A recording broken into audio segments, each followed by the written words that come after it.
Hello students, how's you all? Welcome to Daksha classes. How's your study going on? I hope quite well. Okay, so here is another lesson of 11th class RBSC English compulsory. Okay, very interesting story about a ship voyage. Ship voyage means journey. Okay एक journey हम लोग करते हैं train और bye बस but जब हम journey ship से करते हैं तो उसे वोयाज कहा जाता है ओके बहुत अच्छी इंटरेस्टिंग स्टोरी है आपको बिल्कुल इमेजिनेशन होगा कि आप एक फिल्म देख रहे हैं यहाँ पे और अगर आप ऐसी ही कोई फिल्म देखना चाहते हैं जो शिप वोयाज पे है एडवेंचरस है जो एक वेल की भी कहानी है तो आप मोबी डिक एक मूवी है हॉलीवुड मूवी आप उसे देख सकते हैं आपको यूट्यूब पे मिल जाएगी very interesting story of a well and a whale catcher. So must watch it. So let's start the lesson first. Okay. Topic is we are not afraid to die if we can all be together. हम मरने से नहीं डरते यदि हम सब साथ हैं. Okay. We can all be together. Written by Gordon Cook and Ellen East. Okay ship की स्टोरी है तो हम सबसे पहले देख लेते हैं कि इसमें कुछ शिप के पार्ट्स के नाम आएंगे तो जनरली हम लोग नहीं जानते मैं भी नहीं जानती इसलिए मैंने सर्च किया है कुछ जो वर्ड्स हैं बार बार आएंगे क्योंकि जब शिप टूटता है तो बहुत चीज़ें उसके अंदर पार्ट्स जो है उसके टूटना शुरू करते हैं तो वो पार्ट्स कहाँ कहाँ हैं तो तभी हम इमेजिनेशन कर सकते हैं ना हमारी स्टोरी में ओके तो फर्स्ट वर्ड इज हल हल कहाँ पे होता है ओके जब ये स्टोरी लिखी गई है ना तो काफी वो पहले का तो उस समय के शिप इस तरह के हुआ करते थे अभी की तरह नहीं है कि वेल एडवांस्ड है ना ऐसे हो इस तरह के कुछ दिखते थे वो हल क्या होता था जो बॉटम से ऊपर का जो पार्ट होता था उसे हल कहते थे एंड व्हाट इज कील कील is the front bottom of a ship दिख रहा है हमें यहाँ पे एंड इसके बाद आपके पास आएगा एक वर्ड इट इज बोस्पिरिट तो बो स्प्रिट मीन्स जिससे जो ये जिप बांधे जाते हैं पाल जो बांधे जाते हैं वो एक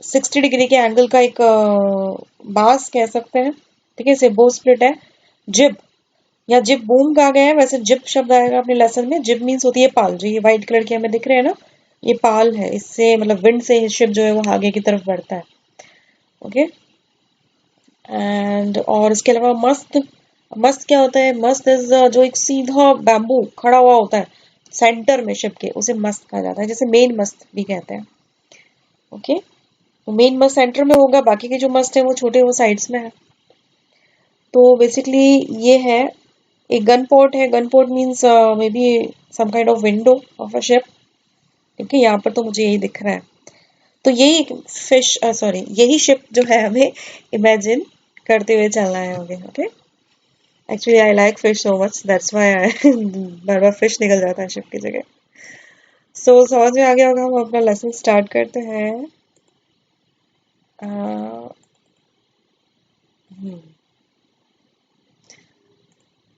okay we are not afraid to die we can all be together so यहीं से पता चल रहा है कि ये लोग मरने से नहीं डरते क्यों क्योंकि जब तक हम साथ हैं अच्छा साथ है मीन्स कौन कौन है साथ पे और उनकी मरने की स्थिति क्यों आ गई है चलो लेसन स्टार्ट करते हैं अब हम इमेजिनेशन जरूर करना इंग्लिश लिटरेचर या इंग्लिश जो भी है वो इमेजिनेशन पे चलता है ओके एक मूवी स्टार्ट हो रही है आपके सामने so let's imagine it In July 1976, my wife Mary, son Jonathan, six मतलब 6 years old, okay? Daughter Suzanne, 7 years old, and I set sail from Plymouth, England to duplicate the round the world voyage made 200 years earlier by Captain James Cook.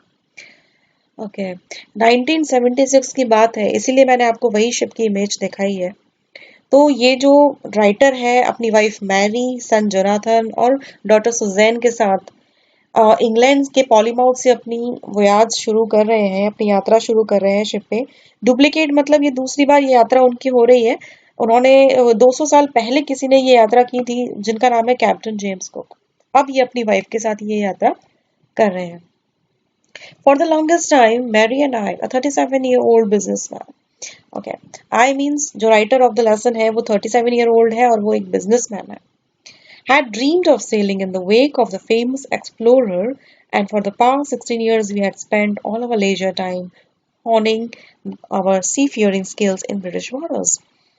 Okay तो अच्छा, दोनों husband wife का एक dream रहा है कि वो कभी ना कभी शिप सेलिंग जरूर करेंगे। शिप सेलिंग मतलब समुद्र यात्रा, समुद्र में जहाज चलाने का वो एक्सपीरियंस, एक एडवेंचर वो जरूर करेंगे। और इसके लिए उन्होंने क्या किया है, ऑनिंग अवर सी फेयरिंग स्किल्स, उन्होंने अपने सी फेयरिंग यानी समुद्र में यात्रा करने के जो स्किल्स है वो डेवलप किए उन्होंने। वो कई बार ब्रिटिश वाटर्स में, मतलब ब्रिटिश यानी इंग्लैंड के आसपास जो सी है वो वहाँ उस एरिया में जाते थे और वो ऐसे एडवेंचरस करते रहते थे। अब वो एक बहुत बिग वोयाज पे जा रहे हैं, बड़ी यात्रा पे जा रहे हैं, ठीक है, अपने सपने को साकार करने के लिए।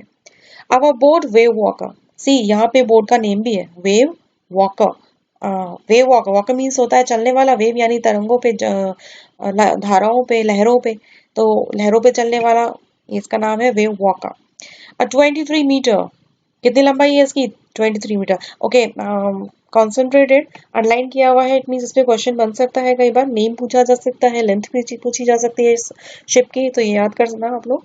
30 टन वुडन हल्ड, इसका जो हल्ड है मैंने बताया था ना, जो बेस एरिया से ऊपर का जो है उसे हल्ड का आता है, वो कितना उसका वेट है, 30 टन। Hull beauty had been professionally built है, वो बनवाया गया है उस जहाज को स्पेशली वोयाज के लिए। And we had spent month fitting it out, और उनको कितने कई महीने लग गए हैं इसको फिटिंग करने में, एंड टेस्टिंग, इसको टेस्ट करने में। In the roughest weather we could find, और उन्होंने टेस्ट किया है तो कैसे वेदर, वेदर यानी मौसम, रफेस्ट यानी सबसे ज्यादा खराब मौसम में भी उन्होंने उस शिप को चलाकर देखा है, इट मीन्स टेस्ट किया हुआ है वो। The first leg of plan 3 year, okay 3 year, 3 साल से वो प्लान कर रहे हैं। फर्स्ट लेग मतलब वो पहला स्टेप लेने जा रहे हैं। कितने किलोमीटर है उनकी जर्नी, ये भी आप याद करेंगे, 1,05,000 किलोमीटर जर्नी है, पास प्लीजेंटली। ओके, इतनी जर्नी उन्होंने अपनी पास कर ली है। As we sail down the west coast of Africa to Cape Town, okay sorry for disturbance. अच्छा, 1,05,000 किलोमीटर उन्होंने ब्रिटिश इंग्लैंड से उन्होंने अपने कवर कर लिए हैं। और अब वो कहाँ पे जा रहे हैं, केप टाउन, अफ्रीका के जो सबसे जो लोएस्ट पॉइंट है ना, वो अफ्रीका कॉन्टिनेंट का वो केप टाउन है, तो वो केप टाउन की तरफ पहुंच चुके हैं। अब वो कहाँ जाएंगे, there before heading east, east की तरफ वो बढ़ रहे हैं, मीन्स लगभग इंडिया की तरफ। वी टुक ऑन 2 क्रूमैन, अच्छा उसने अपने साथ 2 क्रूमैन भी ले रखे हैं। क्रूमैन हम कह सकते हैं कि जो उसका शिप के साथ और भी जो जो टीम होती है ना, एक जो उसको हैंडल करती है चलाने में, उसे क्रूमैन कहते हैं। तो खुद तो एक राइटर है चलाने वाला, उसके अलावा 2 क्रूमैन भी है उसके साथ, जिनका नाम क्या है, American Larry Wiesel and Swiss Hubs Sigler. आपको ये नेम्स याद रखना है, okay. I know it is typical but you have to, okay, to help us tackle one of the world's roughest seas, the southern Indian Ocean.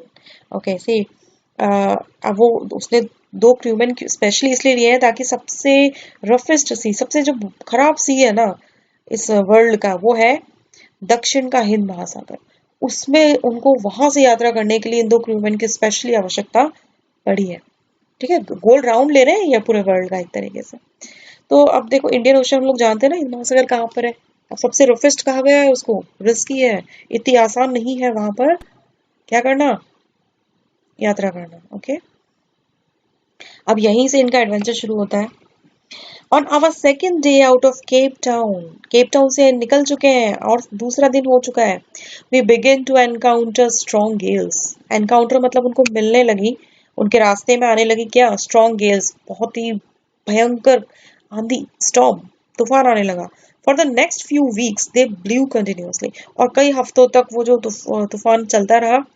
Gales did not worry मी, अच्छा Gales जो है उसको परेशान नहीं कर रहे थे, but the size of the waves was alarming, up to 15 meters as high as our main mast। परेशान क्या कर रहा था उसको, वेव्स, वो जो तरंगे, वो जो क्या कहेंगे उनको, जो लहरें थी, वो इतनी अलार्मिंग थी, अलार्मिंग मतलब चिंताजनक थी, कि उनकी हाइट 15 मीटर्स तक ऊपर थी, जितना कि उनका जो मेन मस्ट था, मैंने बताया था ना मेन मस्ट सेंट्रल के अंदर जो बैस लगा होता है सबसे ऊपर वाला, वहां तक उन वेव्स की हाइट थी। अब सोचो वेव्स जब इतनी ऊंची होगी तो ऑब्वियसली शिप तो डूबेगा, पानी अंदर आएगा, जहाज डूब जाएगा। December 25 found us 3,500 kilometers east of Cape Town. Okay, अब 25 दिसंबर को वो कहाँ पर थे, केप टाउन से वो 3,500 किलोमीटर आगे निकल चुके थे। despite atrocious weather, atrocious dangerous खतरनाक, अच्छा खतरनाक मौसम के अलावा, we had wonderful holiday complete with a Christmas tree. तो उनके पास उस समय उन्होंने क्रिसमस भी मनाया उस शिप पे, ठीक है। इतने डेंजर मौसम होने के बावजूद भी वो लोग क्रिसमस एंजॉय कर रहे थे। न्यू ईयर्स डे सो अब न्यू ईयर डे आ गया, मतलब 1 जनवरी आ गया है। So no improvement in the weather, और वेदर में कोई भी बदलाव नहीं आया, सुधार नहीं आया। But we reason that it had to change soon, पर हम लोगों को लग रहा था कि वो जल्दी बदल जाएगा। एंड इट डिड चेंज, और वो चेंज हुआ फॉर द वर्स, लेकिन वो और खराब हो गया। ओके, वर्स हो गया, बैड हो गया। At dawn on January 2, dawn means सवेरा। अब 2 जनवरी को जो सवेरा हुआ उस समय क्या हुआ, द वेव्स ऑफ गिगैंट है, यानी जो लहरें थी वो और ज्यादा बड़ी हो गई। We were sailing with only a small storm jib, अब and were still making 8 knots। अब वो लोग सेल कर रहे थे, अपने शिप को चला रहे थे सिर्फ एक जिप के सहारे। जिप मतलब क्या होता है, स्मॉल पाल, ठीक है, वो जो कपड़े में लगे होते हैं ना, उसके सहारे चला रहे थे। As the ship rose to the top of each wave we could see endless enormous seas rolling towards us, and the screaming of the wind and spray was painful to the ears। सी, यहाँ हम imagine करेंगे, क्या imagine करेंगे, जैसे ही एक wave आ रही है ship की तरफ, और वो शिप उस वेव के ऊपर चला जाता है, सबसे ऊपर उस वेव के हाइट पे, टॉप पे। तो उस हाइट पे से उस शिप को क्या दिखता है, दूर दूर तक उसको समुद्र ही दिखता है, और समुद्र में ऊंची ऊंची लहरें दिखती है, और उनकी बहुत खतरनाक आवाज सुनाई देती है। I can imagine it, because मैंने भी सी देख रखा है और मुझे सी से बहुत डर लगता है, ठीक है। तो I can imagine it, really it is very terrible. And the screaming of the wind and spray was painful to ears। Okay, उनके कानों को जो चिल्लाती हुई हवाएं, स्क्रीमिंग, मतलब इतनी सनसनाहट हवा की आवाज थी, और जो स्प्रे हो रहा था किसका, सी के, मतलब वो लहरों में से जो पानी आ रहा था, वो उनकी जो आवाज थी वो बहुत पेनफुल थी। To slow the boat down, we dropped the storm jib and lashed a heavy mooring rope in a loop across the stern। Then we double lashed everything, went through our life raft drill, attached lifelines, done oilskins and life jacket and waited। अब क्या किया इन्होंने, इनको पता चल गया कि आगे क्या होने वाला है, तो इन्होंने सबसे पहले अपनी बचाव की तैयारी की। बचाव के लिए क्या होता है, लाइफ बोट्स रखी हुई होती है, ठीक है। उन्होंने अपनी लाइफ बोट्स को तैयार किया, और उसके अलावा उन्होंने अपने जैकेट्स पहन लिए, ठीक है। वाटर प्रूफ, ऑयल स्किन मतलब होता है वाटर प्रूफ गारमेंट्स पहन लिए, लाइफ जैकेट सब उन्होंने अपने पहन लिए, और अब वो क्या करने लगे, वेट करने लगे आगे कि अब क्या होने वाला है, क्योंकि सिचुएशन आउट ऑफ कंट्रोल हो चुकी थी। The first indication of impending disaster came at about 6 p.m. with an ominous silence। See, कहते हैं ना कि जब समुद्र में तूफान आने वाला होता है ना, तो उससे पहले एक शांति होती है समुद्र में। ओके, तो इनको अंदाजा हो गया इस चीज का। अब 6 बजे शाम के एक ओमनियस साइलेंस था। ओमनियस मतलब होता है क्या कहेंगे, इट इज लाइक अपशुकुन ओमनियस, है ना, साइलेंस, बैड साइलेंस, एक शांत थी, शांति थी चारों तरफ, लेकिन वो शांति बुरी थी, अच्छी नहीं थी। द विंड ड्रॉप्ड, हवाएं बंद हो गई, and the sky immediately grew dark, और जो स्काई था वो पूरा डार्क हो गया, ओके, गहरा हो गया, काला हो गया।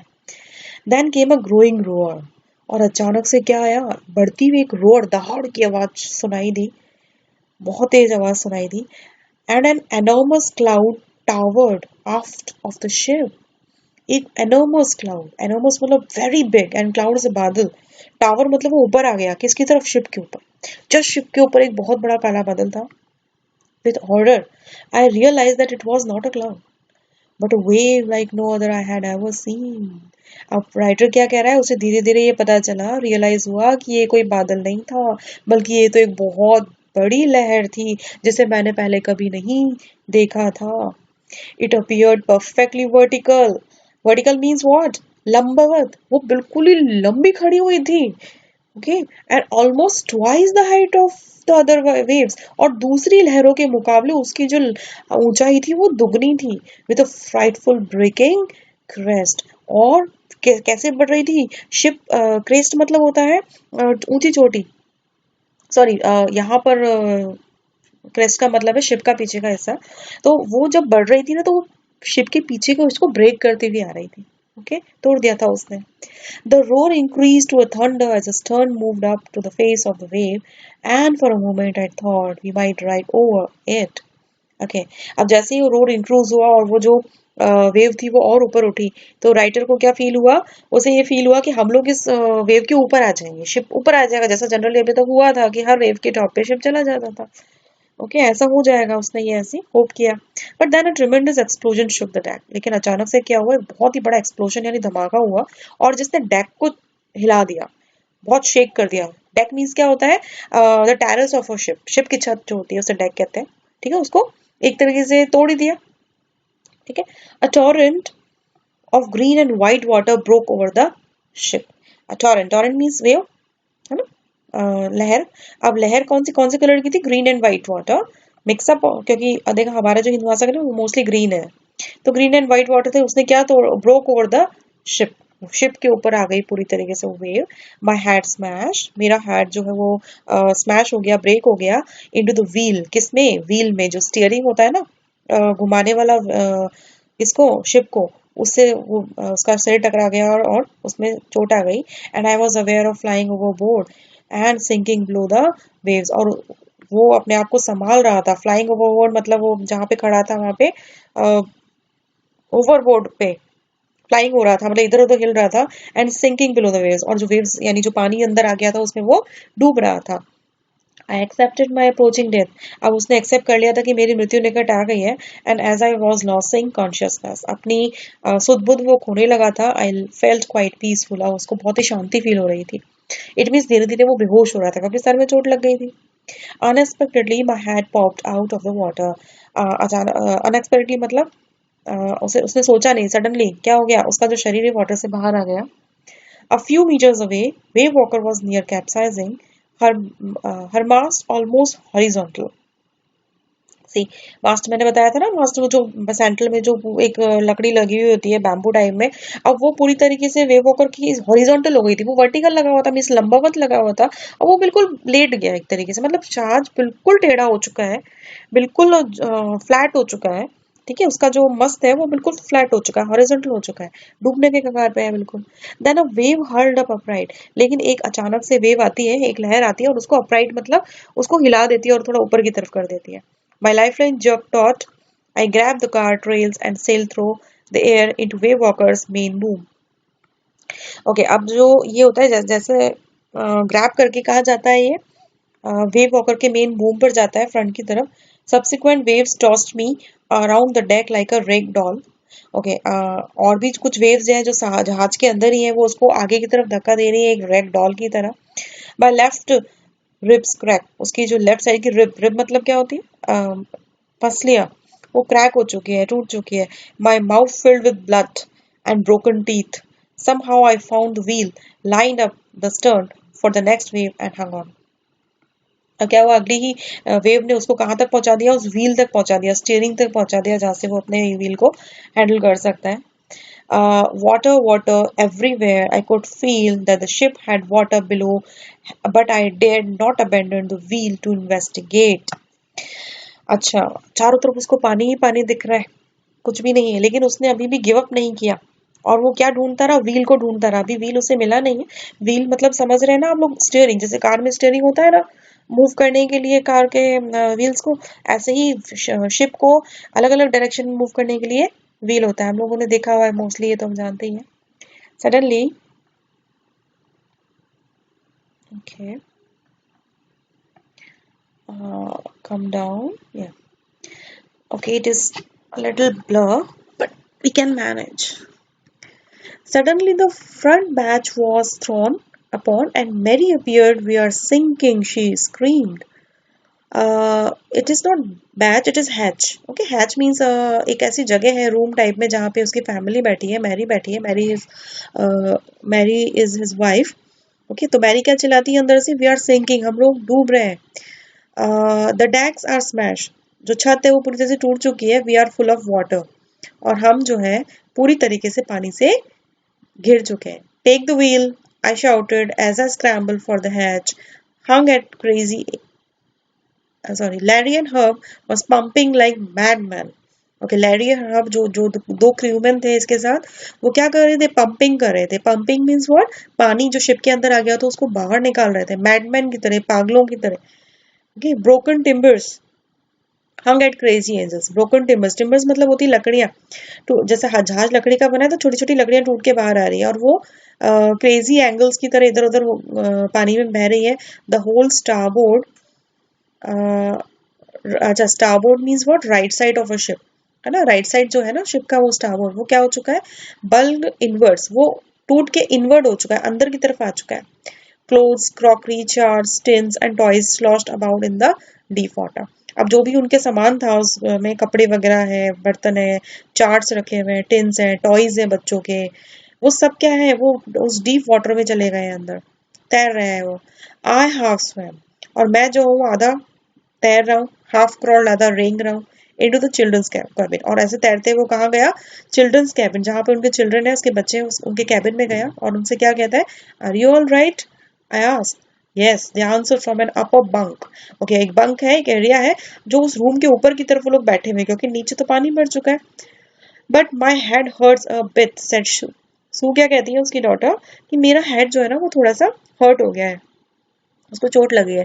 Poynting to a big bump, लेकिन उसके जो सिर पर बहुत बड़ा बम्प बना हुआ था, ठीक है, फूल गया था, वो स्वेल हो गया था. अबव हर आईज, उसकी आंखों के ऊपर. I had no time to worry about bump hits. और मेरे पास बिल्कुल भी समय नहीं था ये चिंता करने के लिए, उसके जो फूला हुआ सिर था. मैंने सिर्फ सुन लिया, पर मैं उसकी चिंता नहीं कर सकता था उस वक्त, क्योंकि सबकी जिंदगी दाव पर थी. अब एक सिर्फ लिटिल बम्प के लिए वो क्या चिंता करता. Sorry. After finding a hammer, screws and canvas, I struggled back on deck. Okay, अब उसे क्या क्या मिला, हैमर मिल गया एक, कुछ हैमर मतलब हथौड़ा, स्क्रूज मिल गए, एंड कुछ कैनवास, कुछ कपड़ा मिल गया. अब वो क्या करने गया, वापस डेक पर गया, छत पे गया, with the starboard side bashed open. अब वो वहां पर क्या करना चाहता था, जो स्टारबोर्ड साइड था जो टूट गया था ना, जैसे पानी भर रहा था, वो वहां पे जाके वो कैनवास लगाना चाहता था, वो वाटरप्रूफ कपड़ा लगाना चाहता था, जिससे कि पानी और अंदर ना आए. We were taking water with each wave that broke over us. If I could not make some repairs, we would surely sink. अब वो क्या कहता है कि भाई शिप तो पूरी तरीके से टूट चुका है और कंटिन्यू पानी अंदर आए जा रहा है, वेव्स जो है वो अंदर आए जा रही है, ठीक है. तो धीरे धीरे शिप जो है वो डूब रहा है, लेकिन उसके जो क्रू मैन है वो पानी लगातार पंप भी कर रहे हैं बाहर. तो अब ये कहता है कि उसको थोड़ा बहुत रिपेयर करना पड़ेगा, नहीं तो क्या होगा, जो हम लोग हैं वो सिंक हो जाएंगे, हम डूब जाएंगे. Somehow he managed to stretch canvas and secure waterproof hatch covers across the gaping holes. Some water continued to stream below, but most of it was being deflected over the side. Okay, अब क्या हो रहा है, देखो उसने जब canvas लेके आया था उसको उन्होंने गैप्स जहाँ पे भी पानी आ रहा था वहां पे उन्होंने इसको वाटरप्रूफ कपड़े को लगाया, ठीक है, ताकि और पानी अंदर ना आए. इसके अलावा कुछ पानी जो आ रहा था वो अपने आप ही डिफ्लेक्ट हो रहा था सी में, कैसे, एक तरफ से घुसता दूसरी तरफ से वो निकल जाता था. More problems arose when our hand pumps started to block up with the debris floating around the cabins and the electric pump short circuited. अब प्रॉब्लम बढ़ गई. क्या हो गया, अब तो मतलब सिचुएशन वर्स से वर्स्ट हो गई. कैसे, उनका जो पंप था, जो पंपिंग से वो पानी बाहर निकाल रहे थे, वो ब्लॉक हो गया. कैसे ब्लॉक हुआ, जो भी डेब्रीज मतलब मलबा, जो भी शिप टूटने से जो या सामान बहने से जो पानी जो कचरा था वो उस पंप में जाके फंस गया. ओके, और इलेक्ट्रिक पंप जो है उसमें शॉर्ट सर्किट भी हो गया, ठीक है. तो ये तो बैड सिचुएशन हो गई. Okay, the water level rose threateningly, मतलब बहुत बुरी तरीके से जो वाटर का लेवल है वो बढ़ता जा रहा था.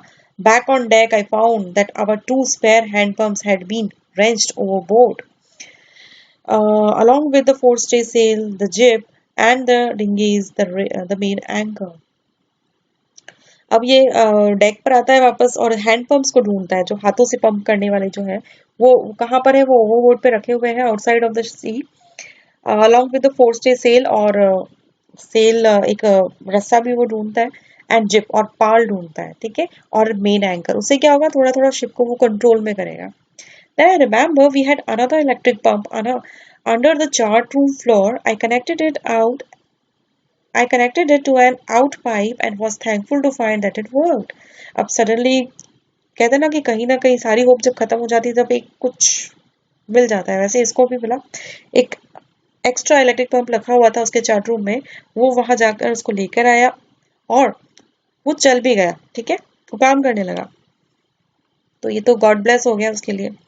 The night dragged on with an endless, bitterly cold routine of pumping, steering and working the radio. अब ये क्या कर रहे हैं, रात हो चुकी है, अब क्या कर रहे हैं, एंडलेस बिटरली कोल्ड, ऐसी कोल्ड ठंडा मौसम है, ऑब्वियसली शिप में पानी के चारों तरफ तो मौसम ठंडा ही होगा, दिसंबर सॉरी जनवरी है ना। और अब वो क्या कर रहे हैं, निरंतर पंपिंग कर रहे हैं, पानी बाहर निकाल रहे हैं पंप से, स्टीयरिंग कर रहे हैं, स्टीयरिंग मतलब जहाज को कंट्रोल करने की कोशिश में कर रहे हैं व्हील से, and working on the radio, और वर्क लगातार रेडियो से वो मदद मांग रहे हैं कि कोई उनकी मदद करने आ जाए। We were getting no replies to our mayday calls, और उनको उस रेडियो पे कोई भी रिप्लाई नहीं मिल रहा है इनके बुरे दिन में, इनकी इमरजेंसी कॉल्स में। मेडे कॉल्स मतलब होता है इमरजेंसी, ओके। ये पूरे वक्त में कोई भी रिप्लाई नहीं आ रहा है इनके पास, which was not surprising in this remote corner of the world. और ऑब्वियसली जो एक कोना है वर्ल्ड का, तो वहां पे कोई रेडियो सिग्नल मिलेगा भी नहीं, ये कोई सरप्राइज की बात नहीं है, ये ऑब्वियस बात है ना। सूज had swollen alarmingly. She had two enormous black eyes. अब सू जो उसकी बेटी है उसका हेड जो है वो बहुत ज्यादा और स्वेल हो गया है, उसकी दोनों जो आईज है वो ब्लैक हो चुकी है ना, खून जम गया है वहां पे। And now she showed us a deep cut on her arm, और उसके आर्म में, उसकी बाह में एक बहुत गहरा कट भी लग चुका है। When I asked why she had not made more of her injuries before this, she replied, I didn't want to worry you when you were trying to save us all. उसके father उससे क्या कहते हैं कि तुमने मुझे तुम्हारी उम्र की इंजरीज के बारे में क्यों नहीं बताया पहले। तो वो क्या कहती है कि सबको बचाना ज्यादा जरूरी है बजाय कि मेरी इंजरीज के बारे में चिंता करना। सी बेटी भी जो है वो समय बहुत मेच्योर वाली बातें कर रही है। तो इससे क्या हो रहा है, पता चल रहा है कि ये सब मिलके हस्बैंड वाइफ और उनके दोनों बच्चे मिलके किस तरीके से सी में सर्वाइव कर रहे हैं, ओके। एक दूसरे को सपोर्ट कर रहे हैं। It is the part one, okay. अब इसका पार्ट सेकंड वीडियो भी आएगा, आप डिस्क्रिप्शन बॉक्स में देख सकते हैं उसका लिंक, या फिर आई बटन में भी वो ब्लिंक हो रहा है, आप वहां से भी देख सकते हैं। इसके अलावा और लेसन फर्स्ट भी मैंने इसमें डाला हुआ है, द पोर्ट्रेट ऑफ लेडी, आप वो भी जाके पढ़े, उसको भी मैं डिस्क्रिप्शन बॉक्स में लिंक डाल दूंगी उसका, और आई बटन में भी उसका वो लिंक हो जाएगा आपको, आप दोनों जगह जाकर देख सकते हैं लेसन फर्स्ट। एक इसके अलावा मैंने एक पोएम भी पढ़ाई है, द फोटोग्राफ, आप वो भी पढ़े। तो तीन बेसिकली लेसन्स हमारे हो चुके हैं 11th क्लास में फर्स्ट बुक के। तो सिंसियरली आप लोग पढ़ाई कीजिए। अगर आपकी कोई क्वेरी है तो प्लीज व्हाट्सएप मी और comment, okay. So I hope आपको लेसन समझ में आया होगा। जल्दी हम इसका पार्ट 2 पढ़ेंगे, बिकॉज मुझे पता है ये क्यूरियोसिटी है आप लोगों की, वो पार्ट 2 में क्या होगा, ये बचेंगे या नहीं। मुझे भी थी, मुझे पढ़ते वक्त बहुत मजा आया था इस लेसन को। सो thank you so much. Good luck. Goodbye.